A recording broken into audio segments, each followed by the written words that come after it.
Want a fun way to end an argument with a buddy who insists that Kris Letang is expendable? Ask the buddy.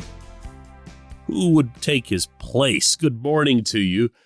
Good Friday morning. I'm Dejan Kovacevic of DK Pittsburgh Sports. This is Daily Shot of Penguins. It comes your way bright and early every weekday if you're into football and or baseball. I also offer daily shots of Steelers and Pirates where you found this. And it's been a heck of a week for the hockey club. Obviously, not at all in a good sense. Losing in Game 7 overtime hurts. Losing that way when you have legitimately, statistically, analytically, objectively outperformed your opponent in 6 of the 7 games in that series hurts all the more. But then throw on top of all of that the uncertainty that's coming with an offseason that's really unlike any in franchise history. It would be a pretty remarkable offseason, even if it were just Brian Rust and Ricard Raquel and a couple other guys who they'd have to make decisions on. But it's way more than that. It's 2 of the biggest figures in team history, in, of course, Letang and Evgeny Malkin. And whenever there's a combination of events like this, emotions are going to be that much higher related to each specific facet, never mind the whole collective. And we're not going to think as rationally. And we're going to say things like, yeah, sure, let Letang walk. We can do without him. Or the same for Gino. And I'm here to try to at least bring some grounding reality to that today, because all you have to do is take 58 out of your lineup, take all those minutes, take all that ice time, take the power play 1 responsibility, take the penalty killing responsibility, take the matchup responsibility, which is something that nobody pays attention to, but is a very real thing to the coaches. Take the durability factor, take the experience, take the smarts, take the offense that he brings, also underappreciated in Pittsburgh, and tell me who and how would replace that in any form, not a single player, in any form. Tell me how the Penguins' defensive core even stays close to the same without him. Well, I'm still sitting here waiting. And I'll be waiting a really long time because no one's going to be able to come up with an answer. If you are the biggest detractor of Letang, if you can't stand whenever he gets into one of his modes and starts making a bunch of mistakes, and you really hold those against him, and you've wanted to see him gone since however long, you still can't answer this question. Because no one can, and the hockey team's management knows it, which is why the hockey team's management is going to have to come around and sign this extraordinary talent. This portion of Daily Shot of Penguins is brought to you by the good people at the Greater Pittsburgh Community Food Bank, where they're committed to providing food for all of our neighbors in need across Western Pennsylvania. They, in turn, need your help. Find out how $1 can be turned into 5 full meals. For those in need, visit pittsburghfoodbank.org. I believe that they will sign this extraordinary talent. I believed all along that Letang and Malkin will both be retained.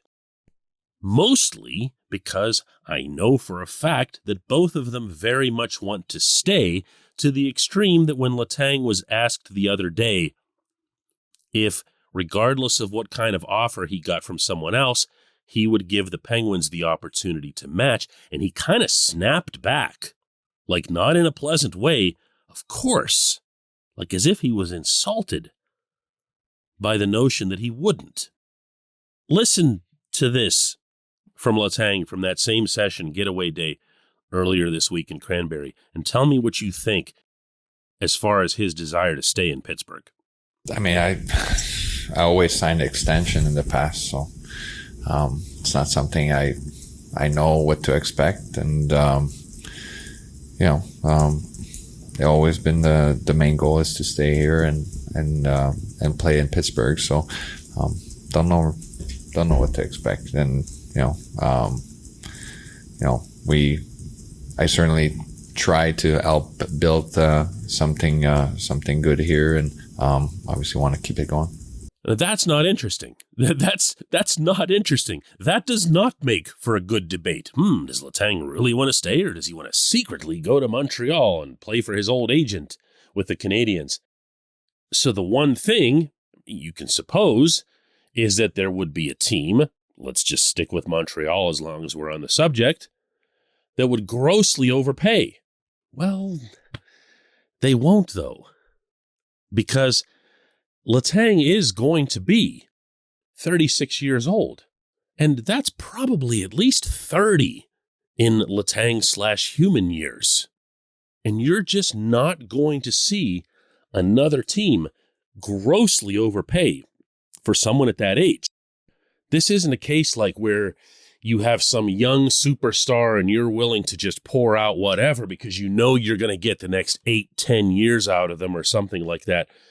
At any given moment, anyone, yes, even Letang, can slow down. And when that happens, even to the very, very best of professional athletes, and those of you who follow football in our town will know what I'm talking about and who I'm about to reference, because we saw it with Troy Polamalu, who was an absolute freak. But then when he hit the end, ooh, boy, he hit it really hard. If you're looking for a hockey example, I'll throw in Chris Kunitz. Obviously not at Troy's level in terms of prominence, but Kunitz, when he hit his wall, it was unmistakable. No one, anywhere, not even Letang's former agent in Montreal, is going to blow up the scale to the point where they come back to the Penguins and he says, well, the Canadiens are offering me $1 gazillion over the next gazillion years, and you have 10 minutes to match. This isn't going to happen.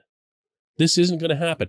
And this is very much for the better. Look, the perfect situation here is that the Penguins had some loaded farm system, and they had so many defensemen, right-handed, mind you, at Wilkes-Barre, that they could just say, hey, let them go. We can't have these guys hitting their heads on the ceiling down there anymore. Well, they don't have that. They don't have that. P.O. Joseph should be in the NHL next year. He's a lefty. He's not Kris Letang. Mike Matheson's here now, shows a world of talent. Goofy, crazy talent. But he's a lefty, and he's not Kris Letang. Who's going to be your number one defenseman? Not that they have to be right-handed. But with Matheson and Dumoulin here, and both lefties, you're probably looking at someone who's got to have a very, very prominent role on this team, whether they're number one or not, who's slotted in that number one right-handed spot. And I'm about to say who you're about to say, and it can't be John Marino. I'm sorry, it can't be.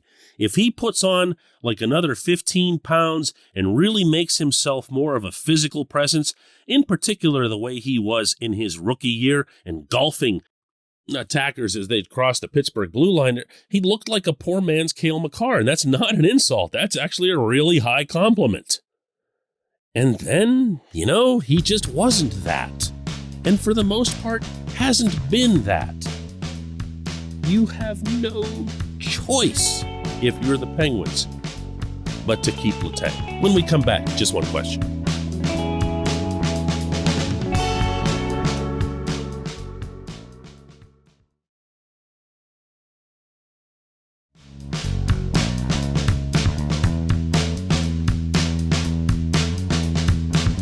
Today's J1Q comes from Sean, who asks, DK, with all the impending cap crunching with the Pens UFAs and no guarantee of jettisoning some of that from the blue line, what low-cost internal options could there be? We all know P.O. Joseph looks ready, but could the team, say, try out some of the young forwards in Wilkes-Barre like Sam Poulin, Alex Nylander, or Valtteri Puustinen?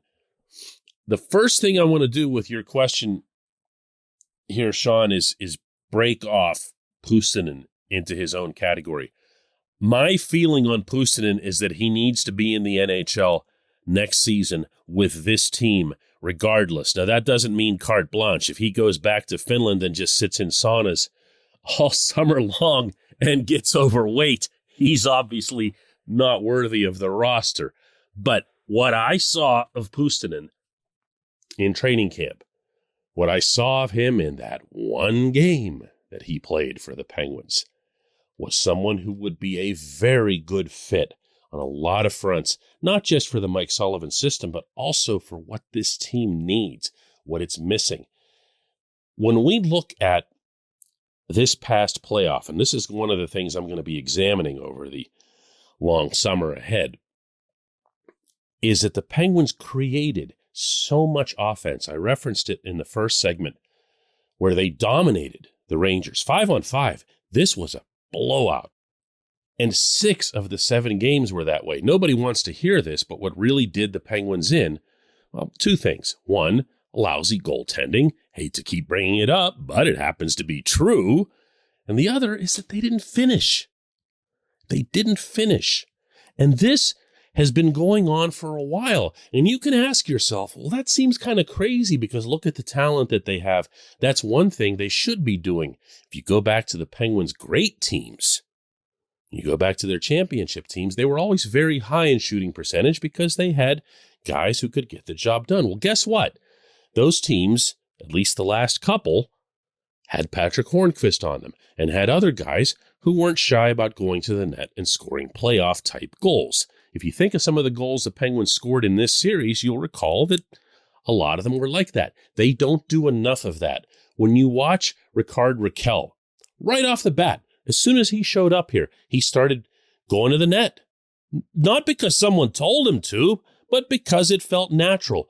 I saw a lot of that in Puustinen as well. And this is someone who, even though he's not a big dude and he's not going to, make some kind of massive physical Tim Kerr type presence in front, if he's there and he combines that with his skill, he adds something to this team. So I want to see Puustinen on the roster.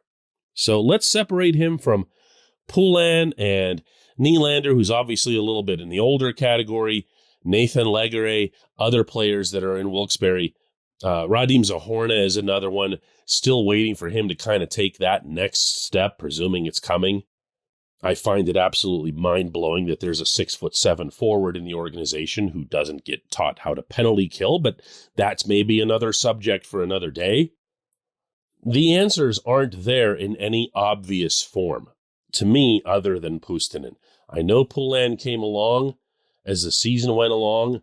I know that it was a really bumpy ride for Legare throughout the year, but it's a known issue of this organization that there haven't been prospects exactly banging down the door, and that's because Jim Rutherford spent much of the past decade just giving away all of the team's draft picks. This is what happens. It catches up to you. It catches up really hard. But within that same spirit, the last thing you want to do is hold someone down when they are kind of banging down the door. And Puustinen wasn't doing that in terms of massive numbers or anything, but he has NHL skill level.